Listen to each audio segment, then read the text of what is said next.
Se eu te desse uma câmera e pedisse para você fazer um vídeo mostrando um pouco de como é a sua vida, o que você mostraria? Que histórias vai contar e como quer se apresentar? Com base em suas alegrias ou em suas tristezas? Vai falar da sua família, da rotina ou da escola? Esta é uma série de vídeos do Observatório que vai explicar um pouco sobre as diferentes possibilidades e algumas características do cinema documentário.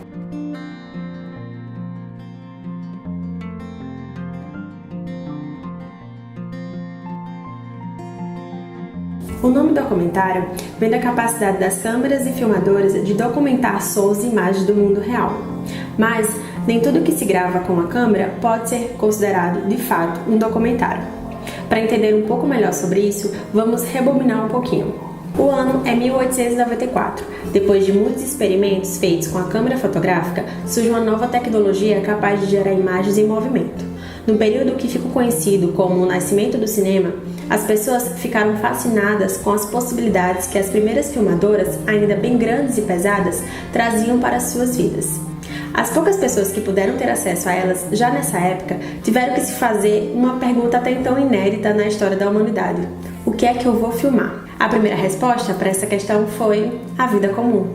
Filmes como A Saída dos Operários da Fábrica ou o famoso A Chegada do Trem na Estação, conhecido como um dos primeiros filmes exibidos numa sala de projeção, mostravam cenas cotidianas da época e causavam fascínio pelo simples fato de conseguirem mostrar coisas, lugares e pessoas através da luz.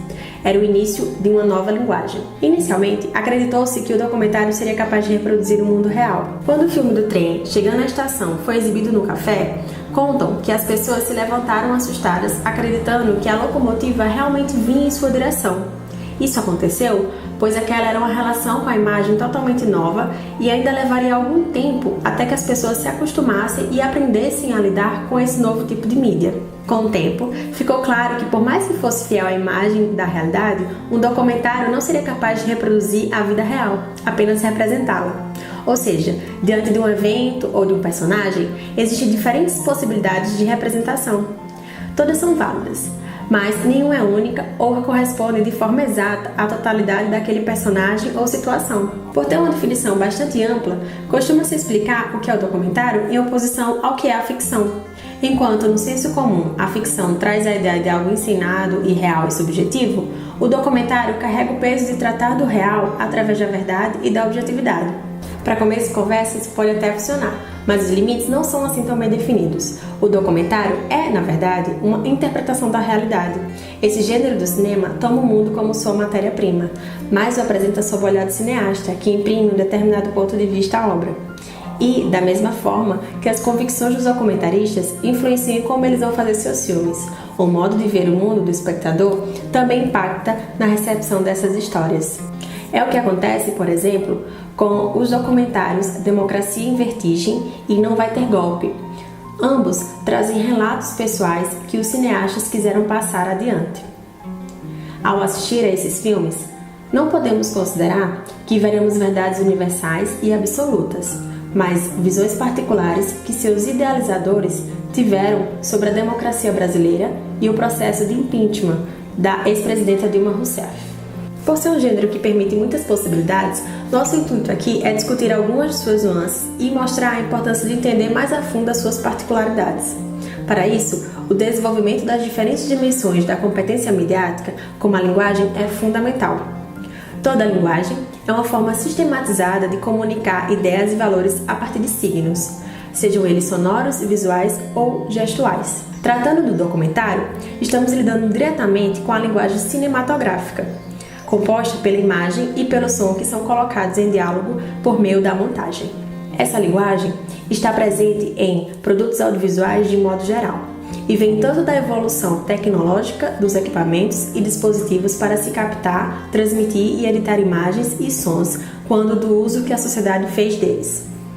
Assim como a linguagem verbal nos dá alguns elementos para construir e comunicar ideias, como palavras e frases, a linguagem cinematográfica tem seus próprios elementos que, quando combinados, podem transmitir ideias, sensações e emoções.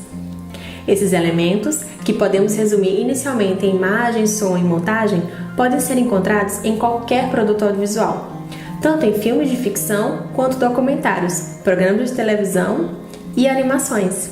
Quando lemos um conto, um romance, temos algum tipo de narrador que descreve os personagens e os ambientes, por exemplo.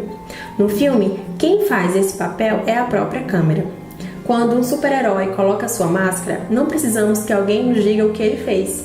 Apenas vemos o próprio personagem a vestir diante de nossos olhos. Assim, a câmera funciona como uma instância narradora para os espectadores. Para entender isso tudo, vamos conversar primeiro sobre alguns termos cinematográficos. O primeiro deles é o plano. Um plano é um trecho de filme entre um corte e outro, ou seja, tudo que uma câmera filma entre o momento que se inicia a gravação até o final da filmagem ou até um corte. Do ponto de vista de quem assiste, o corte é aquela sensação de que foi mudado o ponto de vista. Um conjunto de planos pode ser o que chamamos de cena. A cena geralmente corresponde a uma unidade de espaço. Ela pode ser formada por um ou mais planos, desde que tenha a sensação de unidade espacial. Assim, numa sala de aula, por mais que tenhamos diferentes planos de alunos conversando ou estudando, temos uma cena única, pois se passa no mesmo ambiente. Já um conjunto de cenas forma uma sequência. O principal aspecto da sequência é ter unidade dramática, ou uma unidade de ação. Se no filme, um fugitivo, por exemplo, ao fugir de um policial, estiver correndo e passar por diversas casas, teremos uma sequência.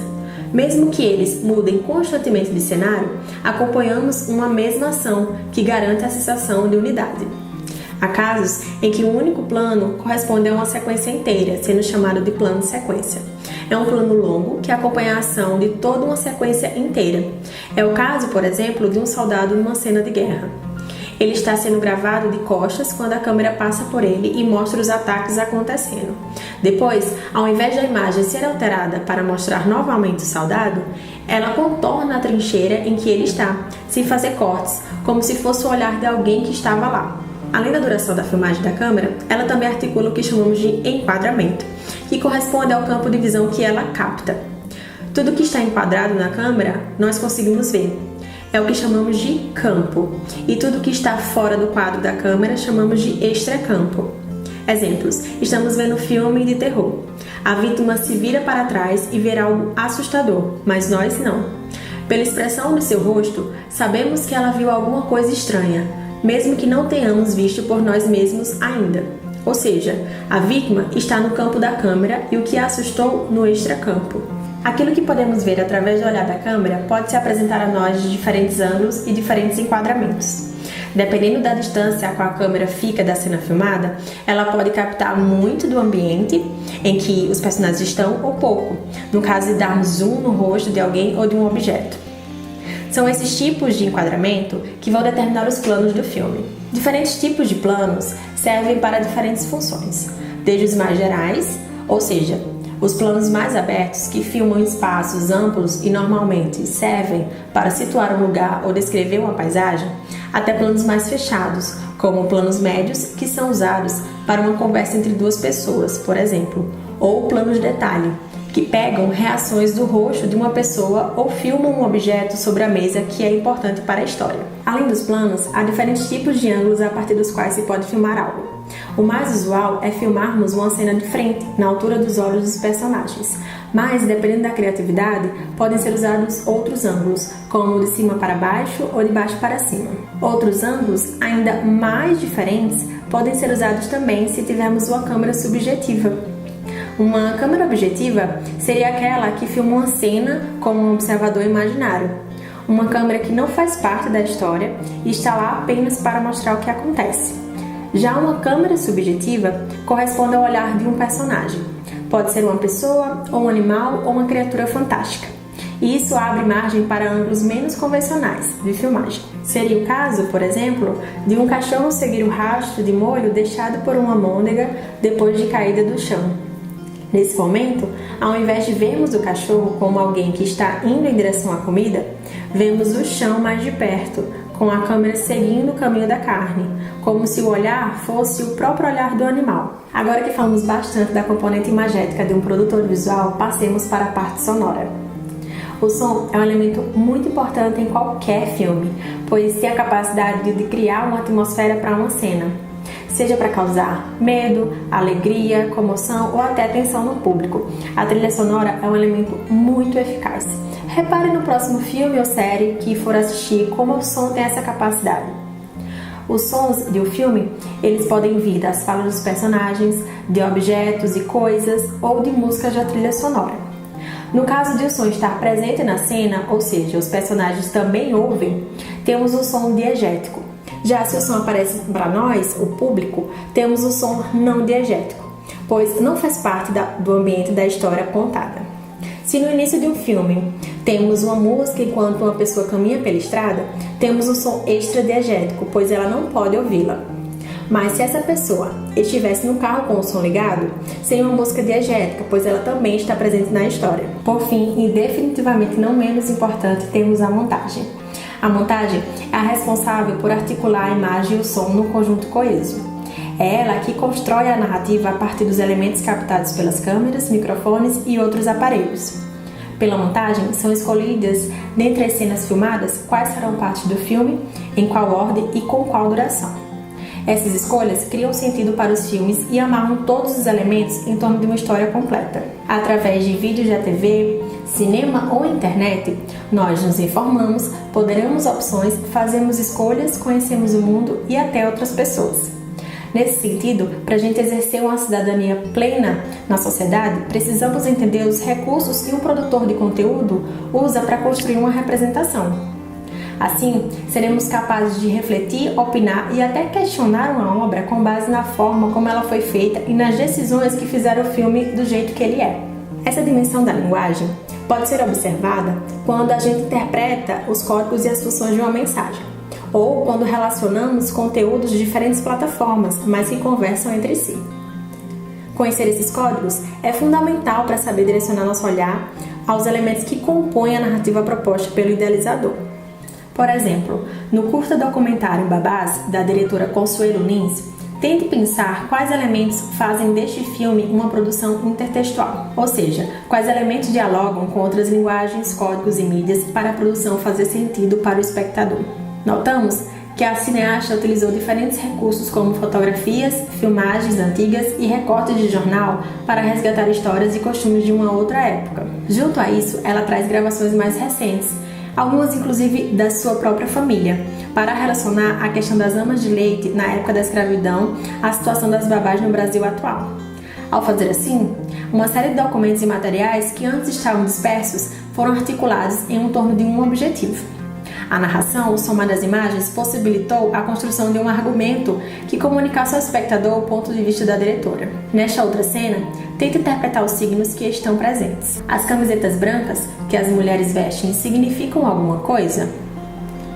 Contribui para a narrativa a imagem da mulher que faz carinho na menina deitada em suas pernas, ou esta cena não agrega muito à história? Aqui embaixo na descrição deixamos o link para este curta, uma sugestão de atividade para passar a linguagem a partir dele e um material de apoio para orientar essa discussão. No próximo vídeo, a gente vai ver os diferentes tipos de documentários e suas características. Obrigada por assistir e até a próxima!